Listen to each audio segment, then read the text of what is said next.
RCA Victor, world leader in radio, first in recorded music, and first in television, presents the Phil Harris, Alice Faye Show.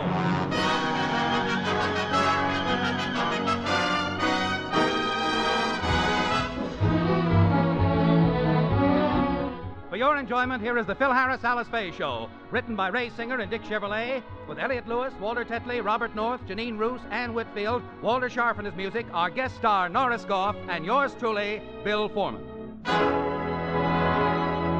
In this land of plenty, there exist many opportunities for ambitious young men. And tonight, Phil and Frankie take hilarious advantage of one of these opportunities. But first, a word from RCA Victor. For more than a quarter of a century, RCA has been the recognized leader in the electronics field. RCA's world-famous research facilities have been responsible for countless advances, achievement without equal in the industry.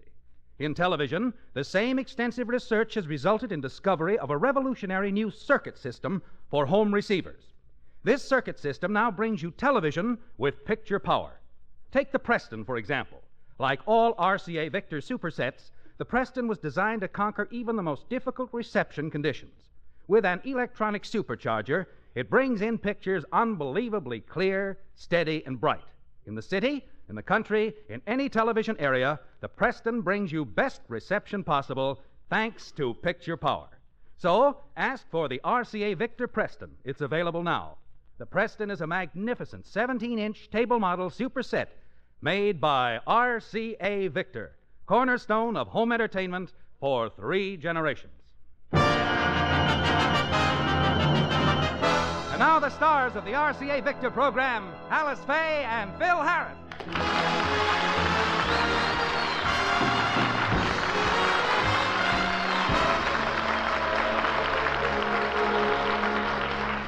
Frankie arrived at the Harris house this morning quite excited.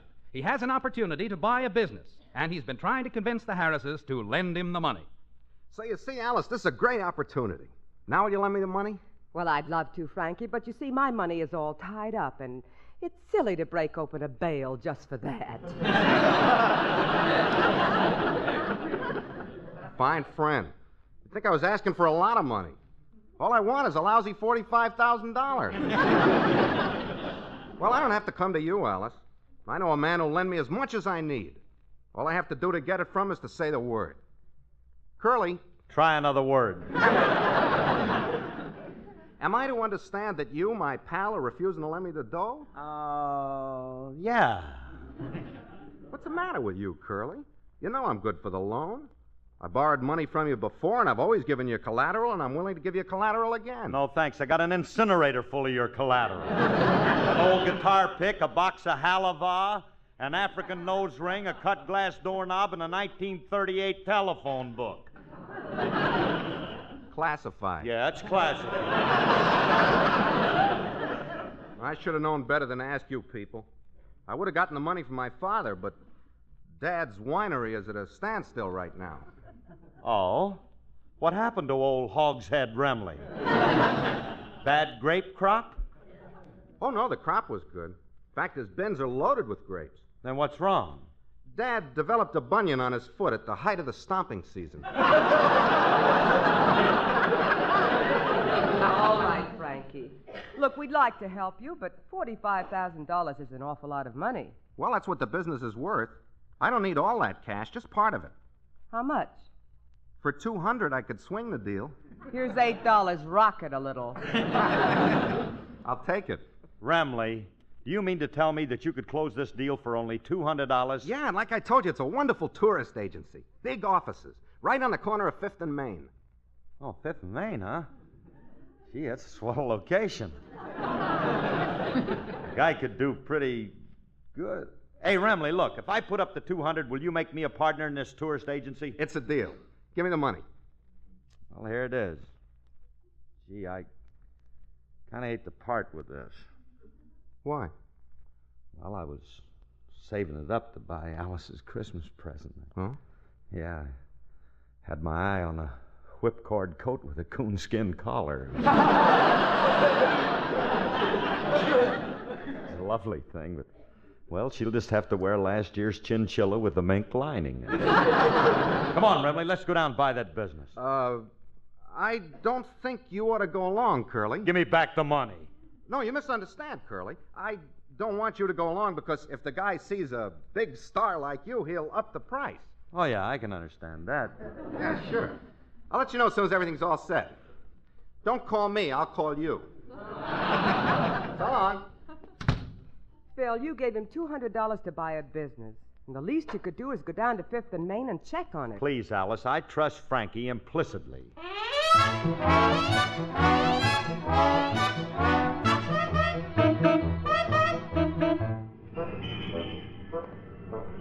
Well, let me see. This is 5th and Main, but I don't see any tourist office here. Frankie says it's right on the corner. All right, folks, step right up. Bus leaving in 5 minutes for a tour of Los Angeles. Remley. We show you places no other tourists have ever seen in Los Angeles. Famous landmarks like Grant's Tomb, Pikes Peak, the Nantucket Lighthouse, Remley. the Chicago Stockyards. Remley, pardon me. Don't jostle me, Bud. I know how you pickpockets. Oh, Curly. Hi, pal. What can I do for you? Give me back my 200. Oh, it's too late, Curly. I already bought the agency. What agency? Where's the big offices you were talking about? Right here under this umbrella. Is this all you got for $200? Of course not. The office came completely equipped. Step inside. Sit down at your desk. Yeah, thanks. Which orange crate is mine? The one that says Valencia. Mine is naval. Remley, what kind of a tourist agency did you buy? All you got's an umbrella on the street corner, 2 orange crates, and a camp chair. Curly, I'm not a sucker. We got more than that for our money. Our biggest asset is the bus we got. What bus? The one leaning up against the lamppost. What do you think of it? How'd it get hurt?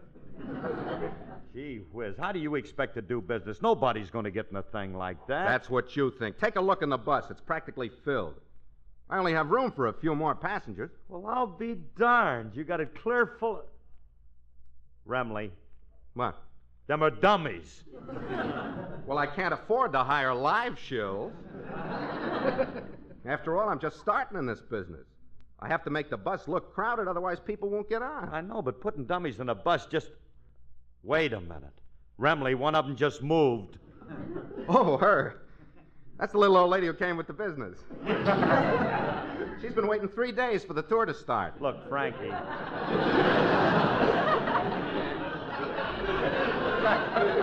Look, I don't want no part of this broken-down outfit, so give me my money back. Curly, we'll make a fortune. Every tour we sell, we'll split 50-50. Now, in the meantime, don't just stand there. Help me attract the crowd. Start singing. You expect me to sing on a street corner just... Yeah. I got a couple of hundred of my records in the back of my car. Just happen to have them on me. I've been trying to peddle them from door to door. Sure. Besides, RCA Victor will love my up and at 'em spirit. I'll do it, kid. Turn on the bus radio.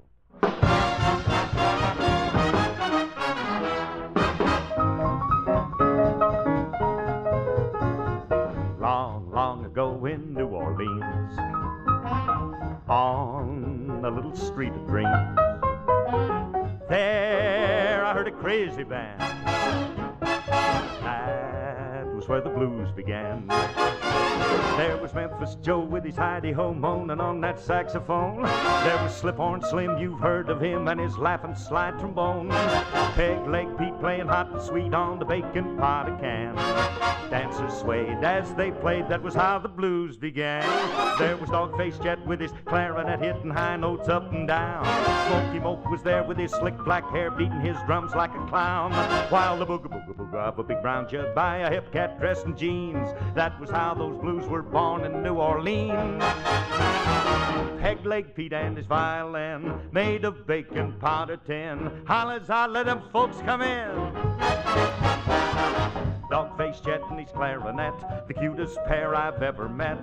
Broke his reader, I'd been there yet. Memphis was Joe and that saxophone, Slip-Horn Slim and his trombone. They tuned up and settled down, then they all went to town. There was Big Nose Tess from the greasy vest weaving in her glass of beer. There was Gambler Jake playing table stakes with a seaboat engineer. Natchez Lil was dressed to kill, singing love songs about a man. As she moaned, them people groaned, that was how torch songs began. Then the cat named Sam in from Alabama started shooting up the flow. Everybody broke through the pistol smoke for the windows and the door, while the roll of a 44 busted up those happy scenes. That was how the blues was born in New Orleans.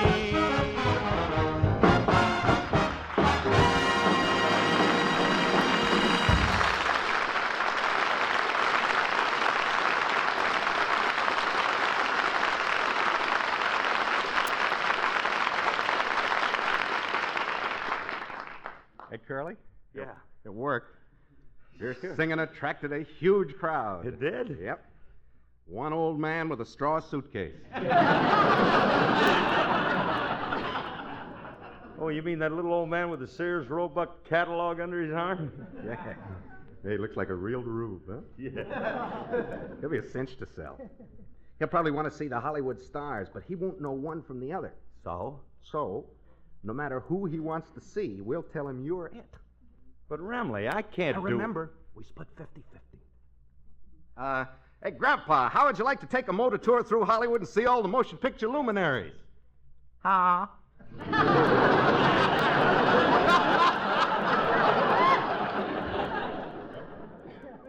Look like Dad's going to give us a little trouble over there. Let me handle him. Look, Grandpa, I can Now, take... hold on that jaw flapping. Don't call me Grandpa. My name's Abner Peabody.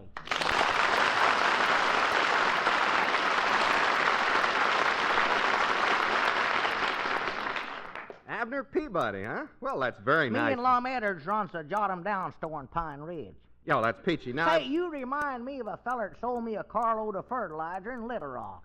well, I was... I'll tell you that Little Rock, now, there is a city. True. A nice place to visit, but I wouldn't want to live there. Yeah, well, Them folks, they keep scurrying around like a bunch of field mice in a corn crib. Cut!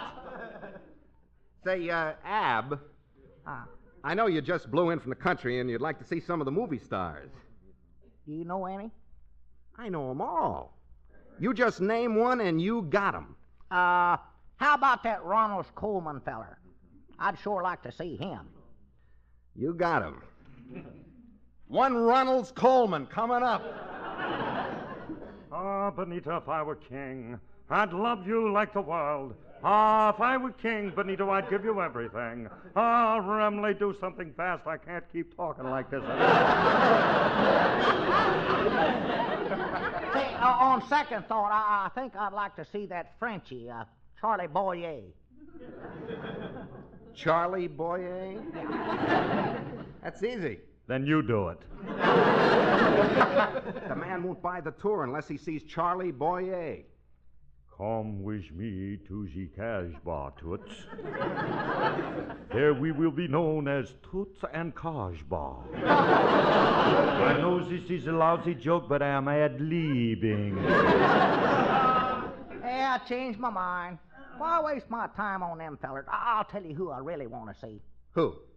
Jane Russell. I quit.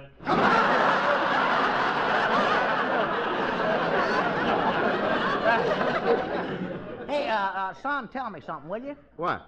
Who's this old Indian that's doing the impersonations? Who are you calling an old Indian? Now, no offense, White Cloud. Hey, you got a very interesting face. All them lines, you look like a finely furred field. Oh, this is all I need, an old Julius. Look, Pop, I ain't gonna Please, White Cloud. We need him to whomp him. Mr. Peabody, I want to talk to you alone. Would you step into my office? Abner? I don't do this for everybody, but I like you. You're my kind of a guy. Well, I'm going to take you on a tour of the movie stars' homes, and I can let you have it for as little as... How much you got on you?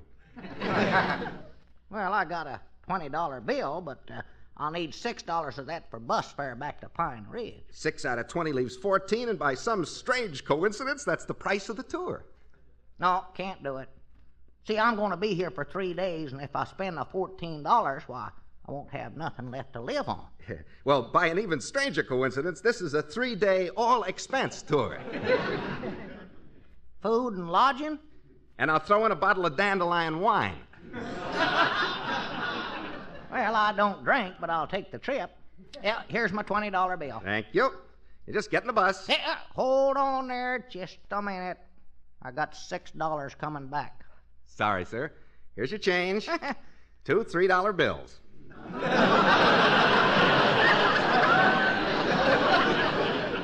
Now you just get in the bus and we'll leave soon, huh?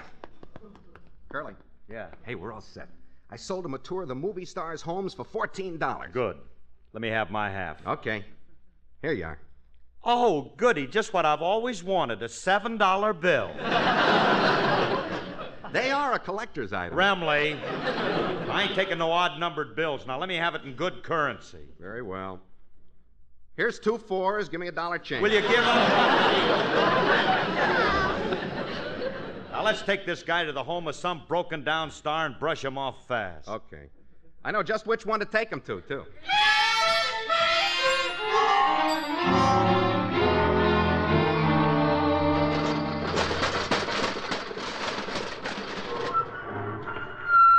Well, here we are, Mr. Peabody. Remley, what are you stopping in front of my house for?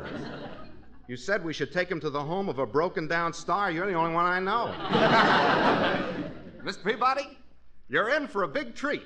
On your right is the home of one of Hollywood's most famous stars, Phil Harris. Hi, dogies, is he still alive? Remley, for a $7 bill, I ain't gonna take this kind of talk. Curly, please. Mr. Peabody, this is also the home of that lovely star, Alice Faye. Well, bless her heart. Bless her little heart.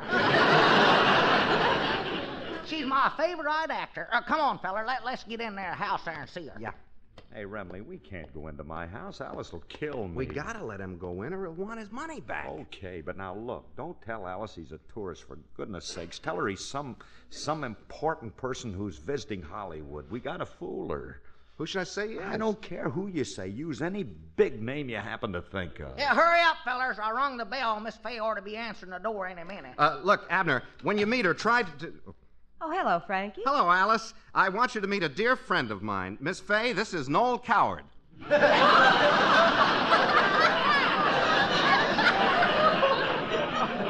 Oh, this should fool her completely.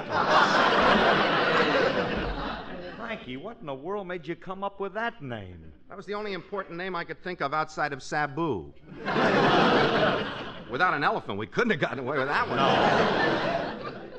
Miss Faye, I don't know what this feller's trying to do, but I ain't no coward. You're not? Why, no. My name's Abner Peabody. Oh, well, I'm glad to know you, Mr. Peabody. Doggies, you sure are pretty. Oh, you think so? Why, you're as pretty as a Rhode Island Red sitting on a warm egg.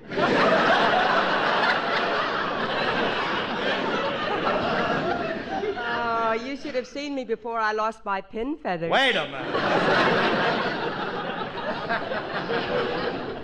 Well, now to meet you, I'd like to see the rest of the house. Don't bother to take me, ma'am. I'll have White Cloud show me around. White Cloud? Yeah, that fella there. He's our Indian guide. I'm sure glad I took this tour. What tour? The one that this feller sold me. Well, let's get started. I'm anxious to see the parlor. Frankie, did Now, you... don't get excited, Alice. It's just a little tour. It won't inconvenience you. Now, let's show Mr. Peabody through the house and, oh, yes, while we're doing that, you better sing for him. Why should I sing for him? His tour includes entertainment. Frankie, you have a lot of nerve, and I'm not singing Wait for a minute, him. honey. Now, wait a minute. Just do it for me, will you? You don't have to sing good. Just give him your $14 job.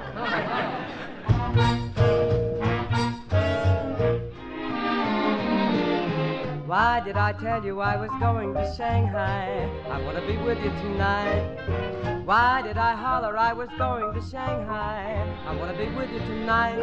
It was just a little misunderstanding that a kiss on the cheek could patch. I need you so badly, I'd gladly start right over from scratch. Oh, why did I tell you it was bye-bye for Shanghai? I'm even allergic to rice. Why don't you stop me when I talk about Shanghai? It's just a lover's device. Who's gonna kiss me? Who's gonna thrill me? Who's gonna hold me tight? I'm right around the corner in a phone booth, and I wanna be with you tonight. Why did you tell us a lover's lie? We know there ain't no Shanghai guy. Why did you tell us you were going to Shanghai? We want to be with you tonight. Why did you holler you were going to Shanghai? We want to be with you tonight. It was just a little misunderstanding. A kiss on the cheek could patch. We need you so badly, we'd gladly start all over from scratch. Why should I tell you I'm going to Shanghai? We should have stopped you when you talked about Shanghai. It's just a lover's device. Who's gonna kiss me? Who's gonna thrill me? Who's gonna hold me tight? Well, we're right around the corner in a phone booth, and we want to be with you tonight. Who's gonna kiss me? Who's gonna thrill me? Who's gonna hold me tight? Well, if you're Right around the corner in a phone booth, I wanna be with you tonight.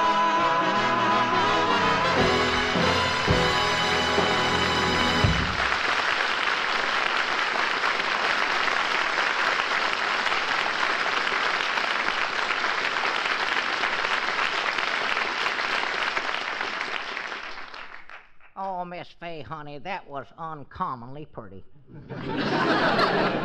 Well, thanks.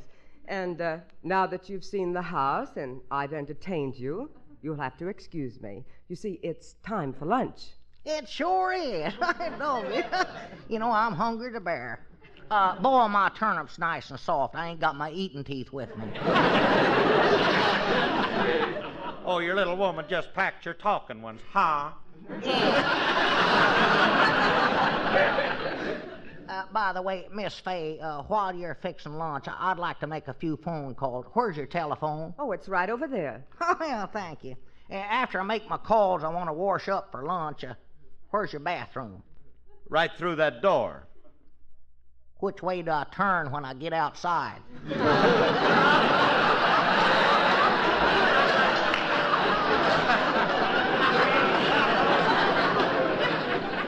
Well, you don't have to go outside. You don't? What will they think of next? Frankie, he's going to eat here? Only for 3 days. 3 days? It's our all-expense tour, partner. Now, shall we go into lunch?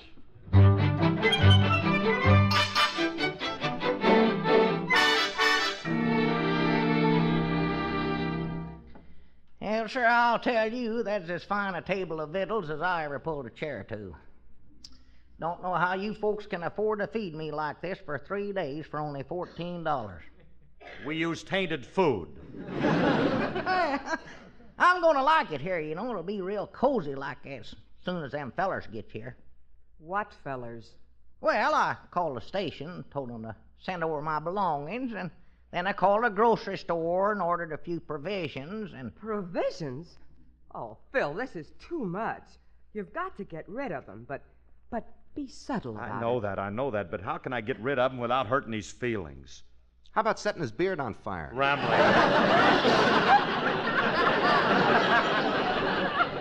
Don't be crude. You couldn't light that whole thing. I'll get it. I'll go with you. Oh, it's you, Julius. Now, what do you want here, kid? I brung the provisions you ordered. What provisions? 2 bushels of corn, 4 sacks of barley, half a ton of grain, and 20 pounds of brown sugar. Oh, no. What? I know you guys will drink anything, but what kind of sour mash you mixing up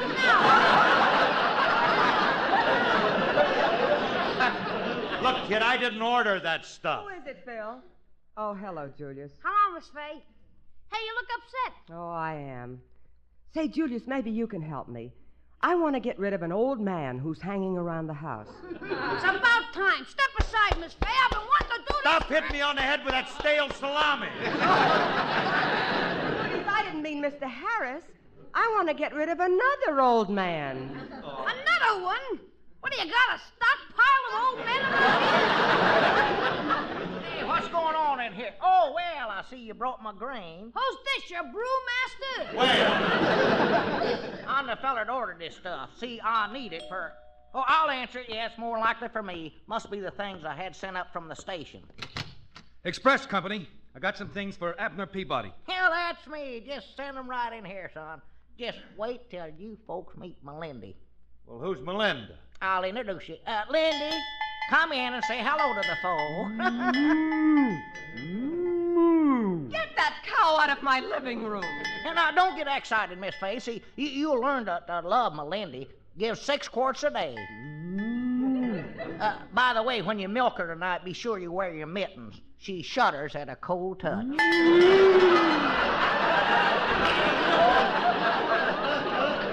do something.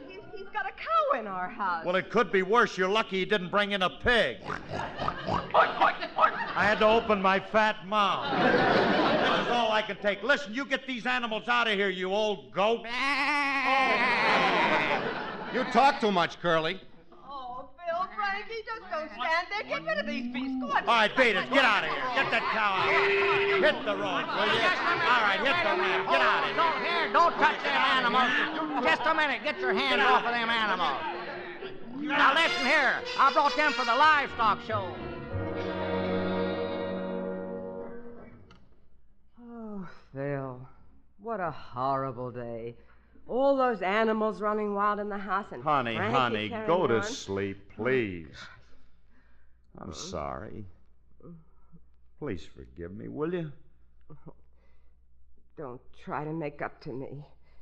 And stop kissing me on the back of my neck. I didn't touch you. That's Melinda.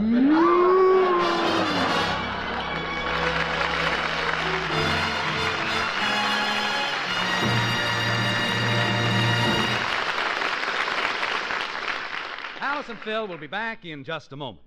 It sounds better. That's one of the reasons why the RCA Victor 45 system of recorded music is the finest you can own. Recorded music has never before been so brilliantly reproduced, so true, so free of distortion and surface noise. And you'll find RCA Victor's 45 system plays easier and costs less, too. Take the Victrola 45 table phonograph, for example. This complete phonograph is neat, compact, and economical with all the other advantages of playing music the 45 way. And here's great news from RCA Victor. Now, when you buy the Victrola 45 table phonograph, you'll receive, at no extra cost, over $6 worth of hit record albums. In fact, over $6 worth of record albums are yours for the purchase price of any RCA Victor instrument that plays 45s exclusively. So take advantage of this terrific bonus offer brought to you for a limited time only by RCA Victor.